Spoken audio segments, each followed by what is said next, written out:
here from Robb Report. I'm the spirits editor here, and we are going to be tasting some of our best of the best spirits that were part of our June issue. I have Dan Dunn here with me today. He is the author of American Wino and co-host of Drinky Fun Time, a new podcast launching August 1st on Feral Audio. Hi, it's good to be here. So good to have you. Looks like we're doing some drinking today. We are going to do some drinking, yes. Okay. We're going to start off with some whiskey, and we're going to start off with the oldest whiskey that's part of this group. The first one is Napoca Castle. It was first distilled in 1951. That's true. Bottled in 36 years. It's spent aging in sherry casks. Yes, so just like you, right? Yeah, it's kind of like me. Yeah, 1951, and Napoca Castle is named for a castle in Western Ireland. Okay. An Airbnb, that I think. Wouldn't that be nice? Again, 36 years in the sherry cask. So it went in, I guess, in 87. It went into the bottle, 1987, and we have it right here. Cheers. Cheers. Try it. Oh, that's really nice. Getting a little honey right up front. Some fruit. Cereal grains, a little bit of that. Mm-hmm. A little bit of licorice on the finish. Do you get that? Licorice, right? A little bit of licorice. There's some spice there too. Yeah, there's some nice spice. But not a lot of alcohol burn on this. Right. I think this is it's pretty smooth. 40% alcohol, so 80 not proof. too overwhelming. Yep, that is 80 proof. And I love this. And it's it's $1,600 a bottle. It is. It is the oldest and most rare of the Irish whiskeys. It is. So it's worth every sip. Sláinte. Okay, so we just tasted the most collectible Irish whiskey of 2017, and now we're going to move on to Robb Report's best new Irish whiskey for 2017, the Terre Canal 16 limited edition. This is a great one. It's named after a horse, a long shot horse back in 1876 that won a big stakes race in Ireland, and that was such a big deal that they named a whiskey after it. And I love it. This was a really popular whiskey, and in fact, it was one of the biggest selling whiskeys in the United States in the early part of the 20th century. I've never heard of it. Well, what happened was Prohibition came along and ruined it. And ruined it, right. Damn you, Prohibition. Oh, and there was a civil war in Ireland, too. Oh, and yeah. That didn't there was help. one of those, yeah, right. So Terre Canal went away, and now it's back. And this is a 16-year-old that is double pot distilled as opposed to triple pot distilled, which is normally what you see in Irish whiskeys. What it means is there's one less distillation. I think I might have gotten that, but how does it affect the taste? Does it? I mean, I don't. You're going to get it. It's the same thing I find with vodka, where they say, "Oh, this thing's been distilled 9 times." You know, the flavor profile of this, I don't know what would happen if they distilled it one more time. What that would change in it, but this particular one, well, let's taste it first, and then we'll see what's going on in here because Okay, so the big difference right away, I'm thinking between this and the Pogue, you can tell it's a younger whiskey, obviously, and spent less time in the barrel. Fruitier. Yep. I think there's definitely more a little bit of green apple going on in there, right? Yep. Are you picking up notes of anything?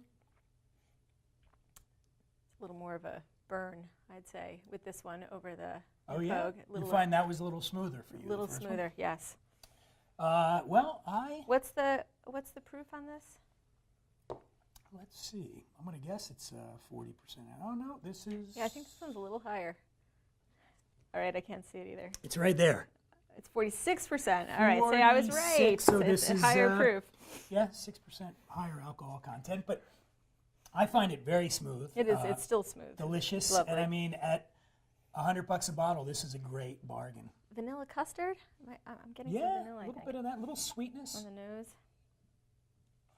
Yeah, it's definitely a bargain. I would drink this every day. We are now moving on to one of Robb Report's best of the best Scotch whiskeys. It's about time. And this is kind of an unbelievable bargain. This is a $100 bottle, and really probably the best Scotch under $1,000 that we've had in our lineup for 2017. This is the Glenmorangie Buchalter.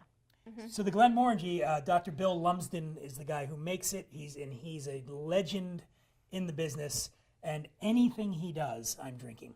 All right. Yeah. I'm on Well, board I don't with care that. if it's $100 or $100,000. Now, Scotland is divided up into some really specific regions. They and are. this is a Speyside whiskey, right? Speyside's the area where the majority of Scotch comes from. You're not going to, you're going to get it's not going to be peated up there. So Okay. it's these when you think Scotch, mostly. I mean the general flavor profile of Scotch. They're Speyside. Got it. Speyside. This one. And that means they're next to the River Spey? They're in that area. Got it. Might not be right on the banks, but up there. Now this one, the Glenmorangie Buchalter, was aged in 10 years in ex-bourbon barrels. Okay, which is That's pretty typical for a whiskey, right? That's very typical. And then it was finished in a Madeira sherry cask for 2 years. Okay. And so what that's going to do, with the bourbon barrels, you're going to get the earthiness and the little salt and a little bit of that sort of bourbony texture and flavor. The Madeira casks add some sweetness to it. Yeah. A little bit of nuttiness. You might get some almonds in there, but I can smell it. You can definitely smell the sweetness on the nose. just a really, really well balanced, put together, a great, perfectly put together. That is beautiful. Whiskey, and as you said, I mean, for $100. Right. This thing is so smooth. This would be my drink every day. Yeah. You're going to drink the Terre Canal. I'm going to drink the... Well, I'm going to drink the Terre Canal first, and And then then you can I have move this. on to the whiskey, This is so good. and then Kentucky sake. We're not having any Kentucky sake. No, not yet. We'll see. Not yet. This is delicious. There's almost a biscuity quality to it that I really like. Yeah, there is, and it's again, there's no discordant notes in this whiskey, and sometimes you're going to get that. You're going to get this little thing that just goes, yeah, I like it, but it's getting me here. This one just feels good, tastes good, it warms my heart, Yes, it does. It warms makes the heart. me feel hopeful about the future. There you go. Cheers. Cheers. Slanja? Cilantro, that's Irish, but yeah, All right. yeah, it's okay. We're getting there. This would be Uskabak. Uskaba? Uskaba. Uskaba? Uskaba. Okay, Uskaba. Uskaba. I think yeah. I have it. Tell me a little bit about this one. Is this a blend or is it a single malt? This is a blend of about 20 different Speyside whiskeys. Okay. And this one is, where is it hiding there? The name on, oh, there it is. An Ardri, which means the High King. I like it. Okay, Sounds so good. You feel like Sounds, royalty when you're drinking sounds it. very Scottish.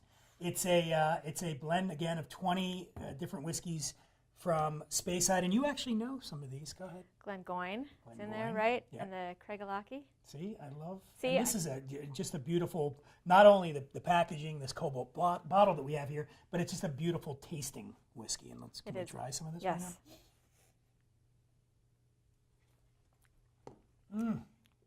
Little leather. Leather. There's some coffee flavor in Yeah. there. There's orange rind, maybe a little. That's citrus. I'm getting those citrus notes there. This is just a big, full-bodied whiskey. This thing. I'm getting hair on my chest from this. See it? I hope I'm not. See it right there? Yeah. It does. It will do that to you. And this is a brand that's been around for over 225 years, which is kind of like a little pup. Just Scotch world. just Yeah. for them, right? Like that's new. Yeah. It came out last year. You know what this costs? This one is $200. It's 114 proof, which means what's the Ooh. percentage of alcohol? That would be half of 114, whatever that is. Get my abacus So out here. 57? 57% alcohol. Yeah, I'm a writer, not a mathematician. Yeah. Excellent. It's so good. Next up, we have Mount Gay's newest addition to the rum world. And it's a really clever little package. It comes with two 375 milliliter bottles so that you can taste the difference as a consumer between Column's distilled rum and pot distilled rum. There's been a debate for a long time over which one is better, and now you can see for yourself. I can't wait to settle this. So Mount Gay, obviously very distinguished rum producer, very old. Right. 314 years old, Mount Gay. You think about that, that's like spending 4 lifetimes with Bernie Sanders. That's how old this rum is. So, Yeah. so what's the difference between column and pot distilling? Well, the shape, obviously. Okay. We've got the column stills and we've got the pot stills. The pot stills are the ones that look like onions?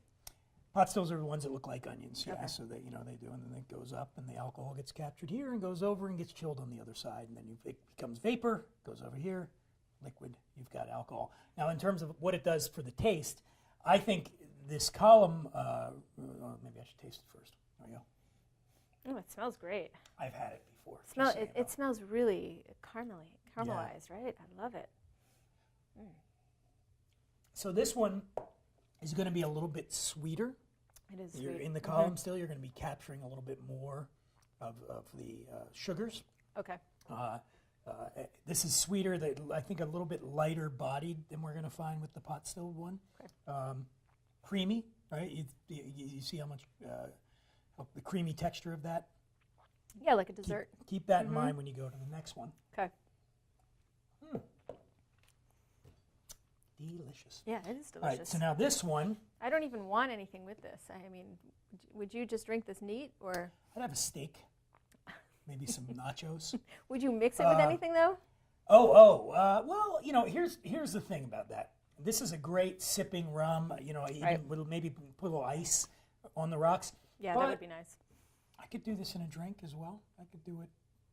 I could try this in a cocktail. But really, I'm usually more with a light rum. Right. For the cocktails. But hey, I say. Oh my gosh, this smells totally different. C'est la vie. Does c'est la vie mean just do whatever you want? I think it means that's life.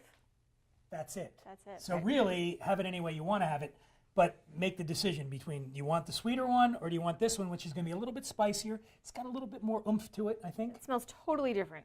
Like they're not even the same category of spirit. There's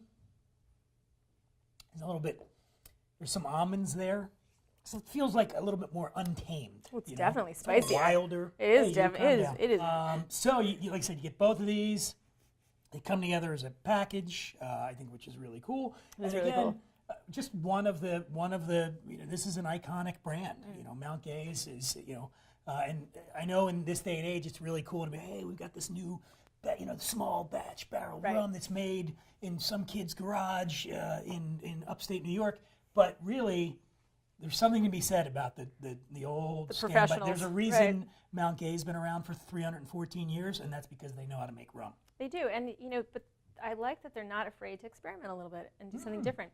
I mean, their rums are generally a blend, and normally they'll blend copper and pot distilled rums together, right? They do, yeah. So this is kind of a unique offering from them, and a unique offering from any rum brand. So I kind of give them props for being the old school brand doing some new school stuff. It's great, and that's one of the things that you have to do, I think, as any brand these days. Is you've got to adapt because people want different things, they want new things, and all the way, I guess that got down to Barbados. They heard the news and they said, we got to do something, and here it is. And here it is. Yeah. Just like the Scots are now distilling gin. And, What's next? With rowan berries.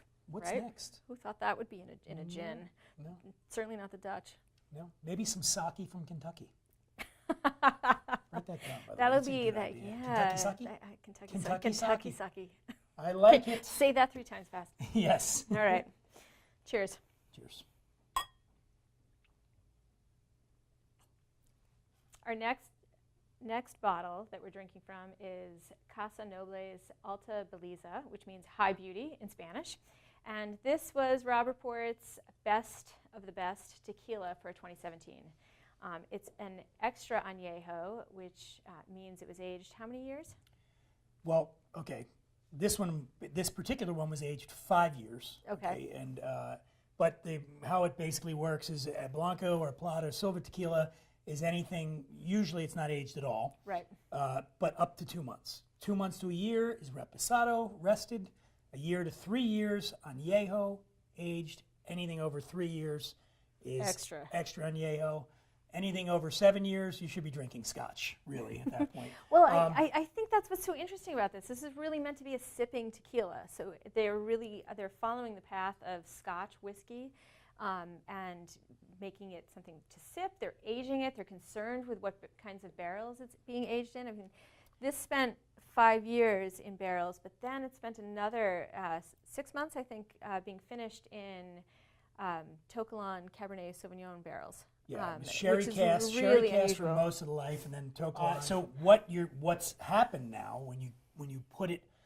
Here's the thing with spirits, and a lot of people have tried this, like to finish it off in wine barrels. Right. It's very challenging because it's an entirely different flavor profile than most people are used to.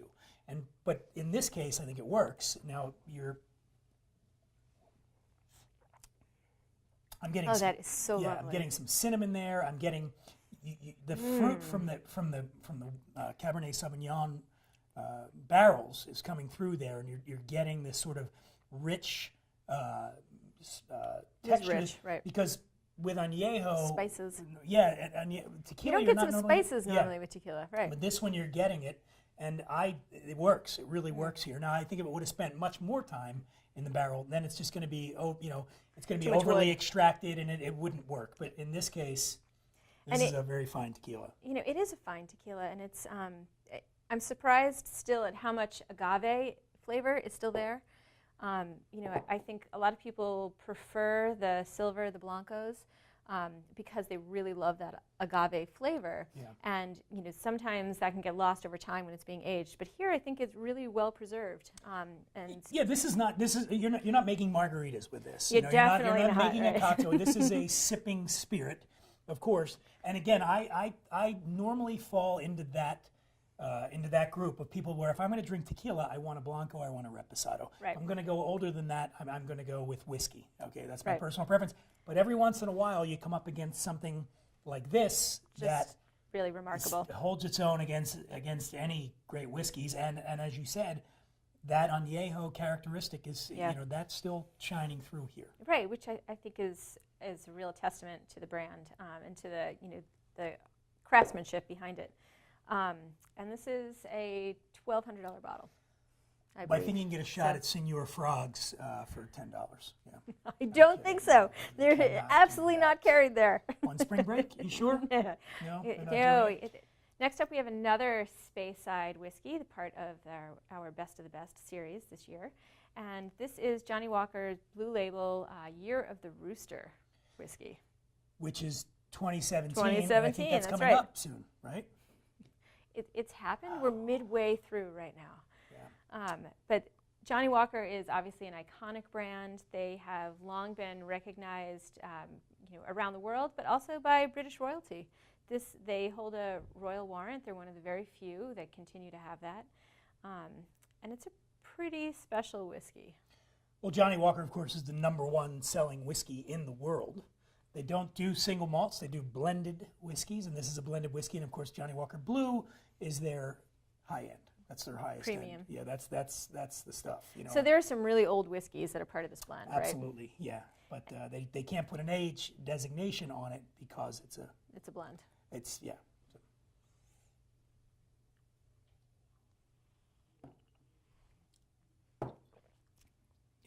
probably.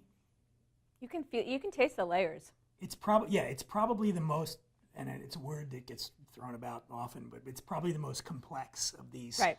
Of these, because there's so much going on in here. Right. By the way, the cost on this, $258.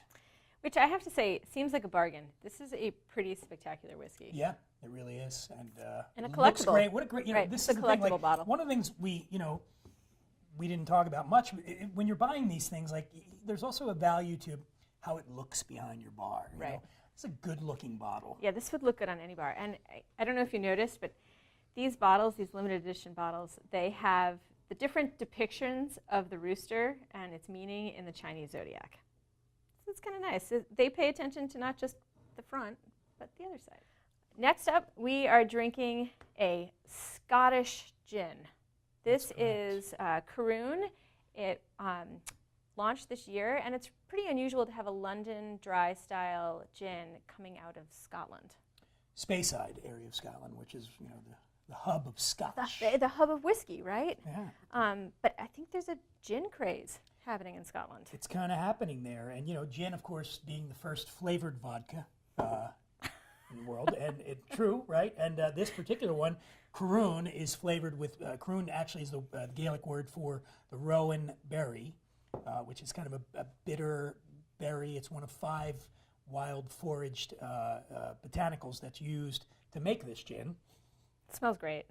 I love the botanical smell of gin.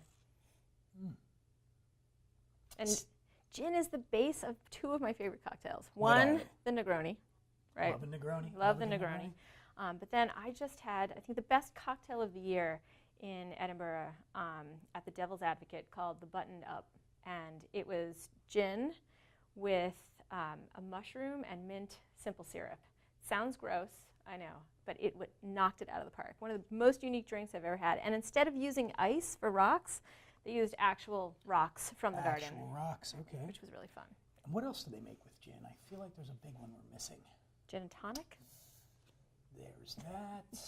What is it? What is it? Ah, the martini. Oh, the yes. martini, And yes. this would probably be really delicious in a martini. You know, it's interesting. It's $40 a bottle, which is a little bit on the high end for gin. I mean, you're looking at Bombay Sapphires, probably half that. Right. So why are we paying for that? Why are we paying the extra? Is it worth the extra money for this? I think so. Because guess what? You're the cool guy that shows up with the Scottish gin. The Scottish gin. Yeah, you know, though, like they're wild foraging these botanicals too. That's and right. Yeah. It really tastes different. It's not just the juniper forward gin. You can taste that berry. There's a little spiciness and peppery quality to it. I really like this. And if you're going to a gin party, again, and I get invited to them often, you know. You ever thrown a gin party? I've never thrown a gin like, party. hey, everybody, just bring gin. Just bring gin. And then, like, some guy shows up with a bottle of wine, and they're like, oh, Stuart, dummy. I've never but been anyway, to a gin party. you bring this gin, you're the talk of the party. You would be the talk of the party, yes. People will be like, think you're cool. All right. And I need all the help I can get with people thinking I'm cool. That's true. Thanks, Caroon. Thank you for joining us. Thank you for having me. This was Robb Report's Best of the Best Spirits Tasting. Please subscribe to our YouTube channel, Robb Report, and robbreport.com, and leave your comments. Thanks.